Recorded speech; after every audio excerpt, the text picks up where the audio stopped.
If you're looking for some straight-up marketing advice that's super chilled and also a bit of a laugh, then grab yourself a drink and get ready for Marketing and Margaritas, a podcast that makes marketing entertaining. Brought to you by Rebel Nation, direct from regional Queensland. Hello and welcome to Marketing and Margaritas. Today, Jade and I are talking about creating a consistent and authentic voice for your brand. Yes. All right. So why would you have a brand voice for your business? So it kind of seems like we've got a logo, we've got a brand style. What the heck is a brand voice, right? Mm-hmm. So it is important for consistency, professionalism, and trusting for credibility. Yes. So consistency is what makes us professional. And when we're professional, that's what builds trust and credibility. We're terribly consistent and incredible right now. All the time. I don't know even what you're talking about. This did not take us 3 goes to get started today. Oh, look. That's okay. Professionalism. We got all the sillies out now. We So did. we're going to be completely professional from here on out. Done. Yeah. Okay. So a brand voice is a true representation of who you are. So that's leading into that trust and credibility. As well. Yeah. Yeah, exactly. It's not just like a facade that you pop on. Yeah. It's actually the true voice of your brand. Yeah. So what you see is what you get. And then you trust that. You're not flip-flopping. You're not getting different things from that brand or that voice. Mm-hmm. And it's not confusing your audience. And that's it. And that's what, that's what attracts people to you. And whether those people are potential staff, potential clients, or just other people who want to support you and everything as well. Like, we get other people helping us out, like mentors and all that sort of thing, like people who just want to help us succeed sort of thing, which is fucking awesome. But I think it's, part of it is because they can see this is truly who we are. This is truly what we're wanting to do. Yeah.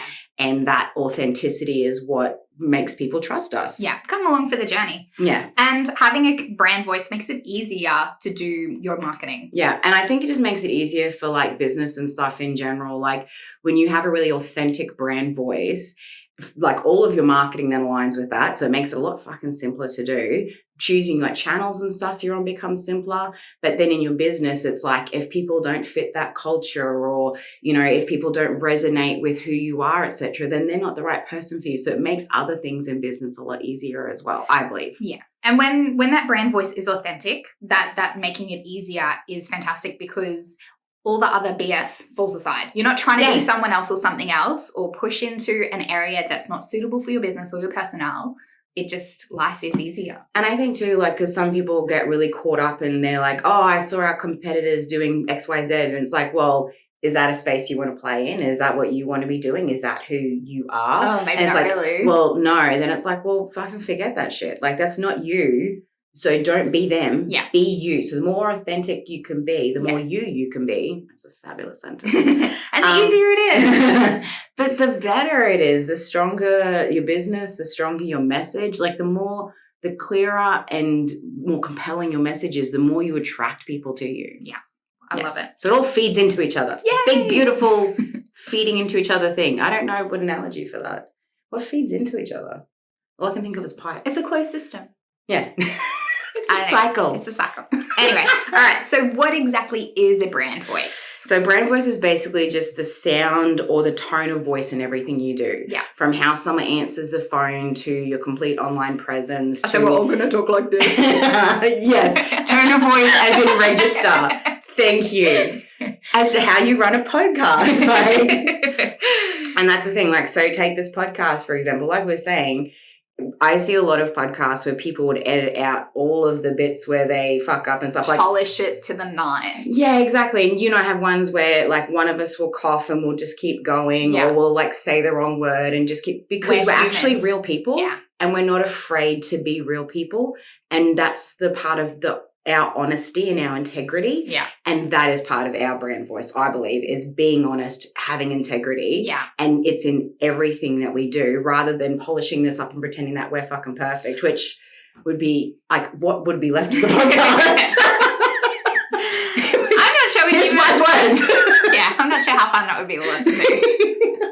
Look, neither of us really enjoy listening back to our own banter, so it's funny at the time. And the thing is, I don't mind listening to you, obviously. I just don't like listening to me. But it's myself. That's a completely off topic.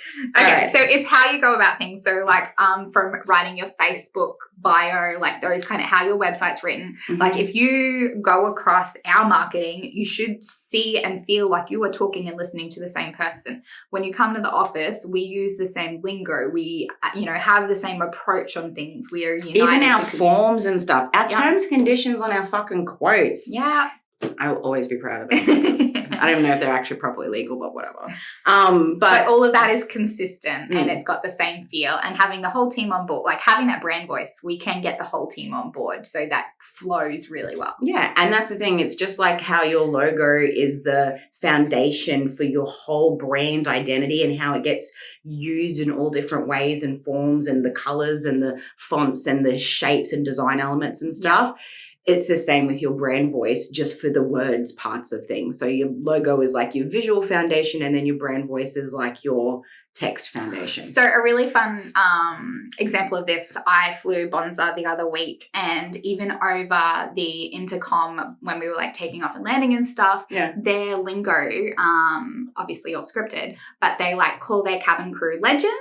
And they will like have a Bonza day, and just like the lingo they used was really Aussie. Yeah, it wasn't all polished not and like, professional. Like this is what you need to do in case of emergency. But not cheesy Aussie.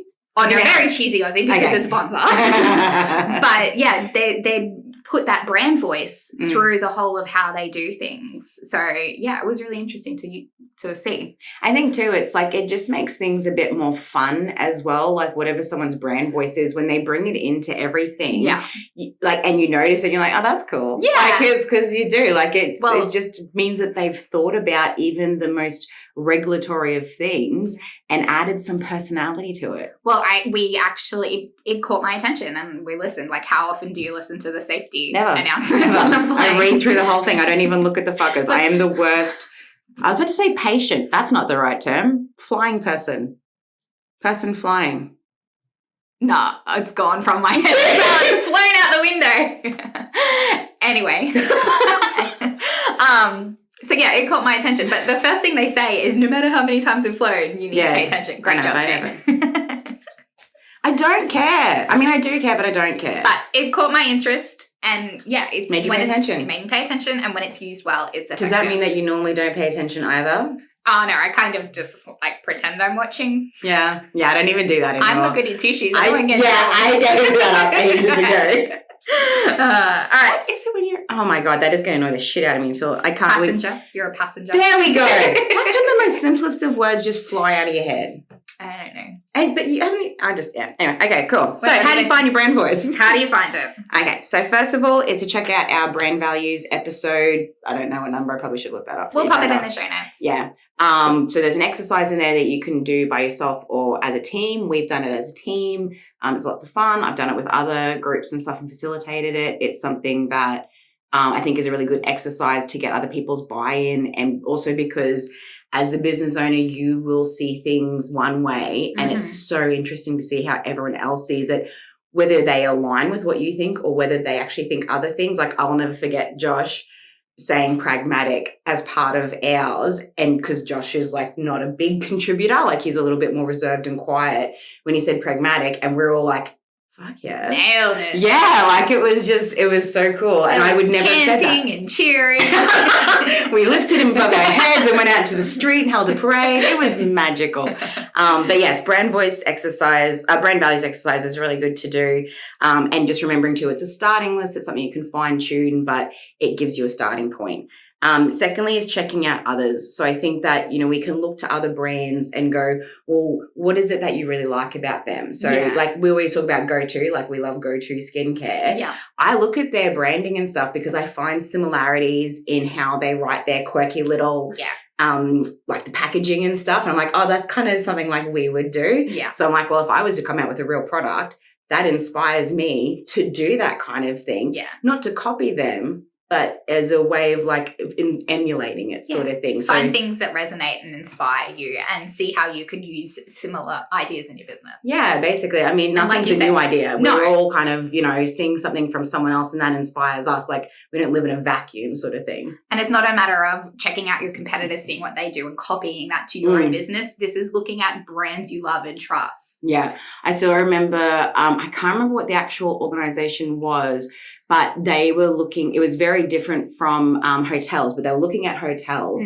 and they said, when people go into a hotel to check in or whatever, they automatically just pull their credit card out ready to pay because you know that when you come there, you're going to pay. Yeah. And they don't have to ask. It's not an awkward conversation about payment. It's just such a thingo. And so they were like, well, how can we emulate that to have that in our own business so that people paying just becomes part of the culture and is not such a big deal sort of thing. Which is a very important part of business. Right? But it was just so interesting because I can't say it was an electrician or something. Like it was just something so different. Yeah. And they were like, okay, well, how did they do it? Is there anything we can learn from their process or learn from them and what they say and everything to emulate that in our business? Yeah. So I think I think looking to other industries is really important as well. It might even just be as simple in that example as having a point of sale at like your reception or something, like having an FPOS machine out because it's a visual you will be paying. 100%. You expect that when you go to the shopping Sometimes center. things are so simple. Yeah. They don't need actually big grand gestures of thought. It's just a little tweak. Send me an invoice. Is it 7 days? Do I pay on site? Like just those kind of and being upfront and clear and stuff. It also takes the questioning out of things too. Like I know as someone who obviously am a customer sometimes, like when you go to do something and you're like, oh, are they going to give me a quote? If I've never done it before, I'm like, do they give me a quote beforehand? Is it rude to ask for a quote? I don't know how much this is going to cost, like what payment things they take, so it can be an awkward sort of thing. And outside of your business or your industry, you forget what people expect because you're already in there all the time. Yeah, exactly. You're so used to it. You know how it works, but like they don't. Yeah. Anyway, that was a bit of a topic, but anyway, I thought it was interesting. The joys of our podcast. So checking what others do. Yeah. And, so the next one was check what your ideal clients love about you. So that's really important. These are your favorite people. You want to work with them all the time. You probably want more of these clients if you could duplicate them. How do we do that? So you've got noted here what keywords. How would we find that out? How would we find out how our clients would describe us? I guess there's this magical thing called asking someone. So if you work with someone and you really like working with them, you can generally probably got a good rapport with them. Yeah. And so you can just talk to them and say, hey, what is it that made you like us in the first, like what made you come to us in the first place? What made you sign on with us? What made you keep going with us? Yeah. And so you're not saying to them, hey, what's our brand voice? Hey, how do I get more clients like you? Do you have friends that you could send my way? But you're asking them those questions about what it is they like about you at the start, once they started and now. And in those questions, you'll find certain keywords like, oh, you guys are really honest, or you laid everything out really clearly, or you delivered on what you said you were going to do. Whatever those terms are that they're using, that's a good chance that that's part of your brand voice. And that's what you prioritize as part of your business. Yeah. If that's how they see you and that's something that you like, take ownership of it. And that part can be hard because some people can tell you positive things about yourself and you're not particularly good at accepting and embracing that, but it is an important thing to do in business. It's also a good opportunity if you're having that conversation, ask if there's anything you can improve on, because sometimes those awkward conversations, you might as well get them both over and done with. Hey, they've stuck around. Now that you've flattered me up. Is there anything we can improve on to make this process more seamless or anything, going forward? And again, there's a little bit off topic, but that is such a good point, Lani, because you don't know if you don't ask. No. And it's also just like you're so used to things in your industry, you don't, you might think that something is super clear and to them they're like, oh, I would really like to know, what's going to be the first stage. And it's like, but you've done this before, or obviously we're going to give you this. And they're like, oh, okay. You know what I mean? If that one person doesn't feel like things are clear, then other people probably won't either. I mean, you didn't read our terms and conditions at the bottom of the quote after we gave you the price. And that's the thing, we go to so much effort to put stuff into our quotes, but I don't fucking read quotes. No. No one does. It's there, but So it's there for the person to basically say, we're doing all the things that you wanted, and to me to go, I trust you, and I'm just going to sign this piece of paper at the bottom. All right, well, this is a perfect segue to roll into how to use your brand voice talking about documenting it. Yes. Okay. So adding your brand voice to your style guide. So obviously, a style guide is not everyone might know. A style guide is a little cheat sheet to your visual identity. So it has the breakdown of all your colors, like your from your logo. Yeah, like your hex color and your CMYK and RGB and Pantone, blah, blah, blah. If you've had your logo done up by an agency or a formal designer, it's very likely they'll have given you a document to go with it that has this breakdown in it. It's really useful for when you're going to any sign writing, if you're moving to a different agency, or if you want to do anything in-house. You've got everything that is a part of your brand in one place. 100%. And that way your materials are going to be consistent across the board. So yeah, it's got your fonts, it's got your colors, and there's anything else in there that basically you feel is a representation of your logo goes in there. So in that style guide, you can add in what's our brand voice as well. So it might be, like that honesty, blah, blah, blah. Couple of values. Whatever it is and stuff that you kind of follow. So that way it's sort of like, and again, it doesn't have to be perfect to start with, but if you kind of have something documented, like when it's written down, that really is the first step, because then the next step is about getting your team on board. Yeah. And so when you've got something documented, it means that anyone can reference it, because like, I don't know about you, but I can't remember our values off the top of my head. There's like 5 of them. They're on the back of the toilet door, which sounds like a weird place to put them. And I should remember because I look at them often. I know pragmatic is one. And like honesty or no BS or something is one of them. Yes. Quality, creativity, and innovation. I might be lying. Anyway, getting your crew on board and making sure that everyone is across them and living and breathing them. God, this is going well. But that's what helps you breathe life into that brand voice is by actually everyone being on the same page as each other. That's what I was trying to say. Jesus Christ, I take a long time to say things sometimes. All right, so the next bit is audit. You love an audit. You love a check sheet. You love data. I'll leave it to you. I still remember, this is again another segue. I remember when I was doing my uni degree and I was a receptionist at a building certifier, and I used to get everything done really quickly and then have nothing to do for the day. And my boss would let me do my uni at my job because I'd done all the work sort of thing. But one of the things is I was learning about communications audits in my uni studies, and I asked him if I could do one for like the organization because they were across like, I think they had 3 or 4 locations or something, and he was just like if you want to, and I was just like so excited. I'm like, oh my God, I get to like talk to everyone and ask them questions and collate all the data and come out with a report. It was very exciting for me. I can imagine. I'm such a nerd. Yes. Established. Okay. All right. Audit. So audit is just basically reviewing all of your marketing and comm channels that you currently have to see if it aligns, and then tweaking things that don't align. Yeah. Now, like we used before, the example of our terms and conditions for our quotes, like being a bit quirky and stuff. I'm not saying everyone has to do that. Like don't feel the need that you have to touch every single little element in your business. Like that's just how I'm a marketing person. So that's how I am, but I don't expect other people to do it.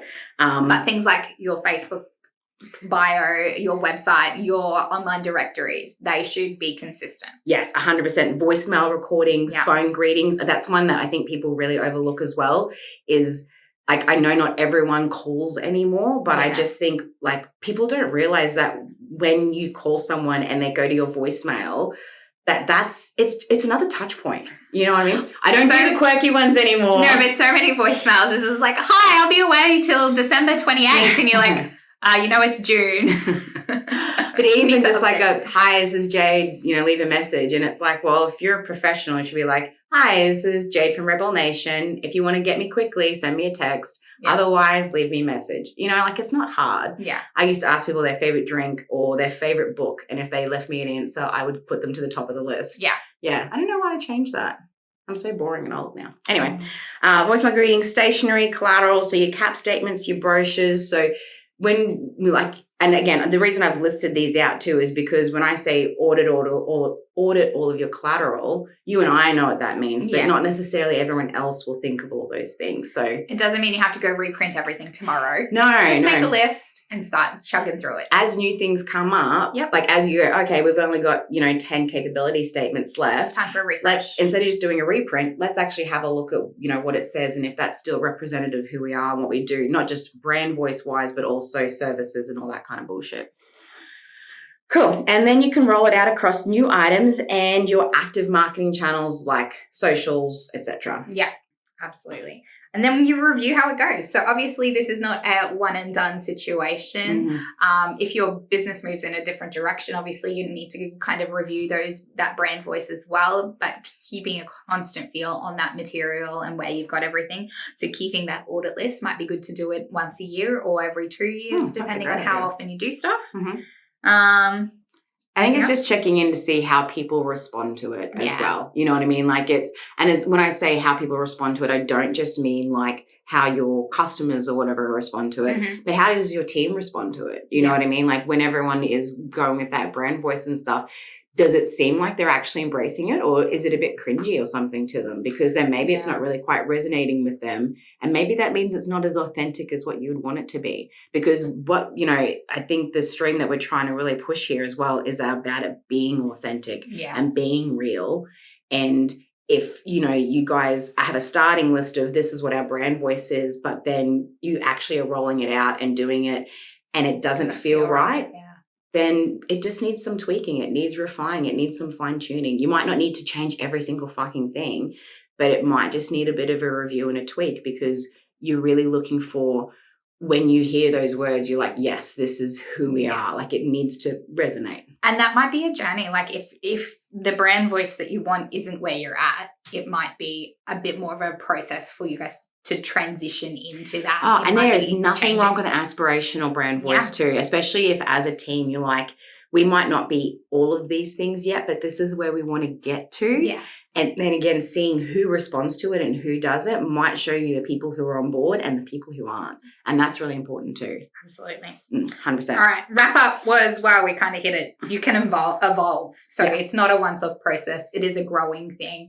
As your business and times change and your audiences change, that would adapt as well. Yeah, and don't be afraid for things to grow and evolve. Just like your logo will grow and evolve over time, your brand voice will too. And for some things, they may stay the same forever and ever, but then some elements of it might change. But it's just like you as a person or as a business, like the business I have now looks very different to the business it was 5 years ago. You know what I mean? Like quite literally, it had 2 names. But as anything grows, it changes over time.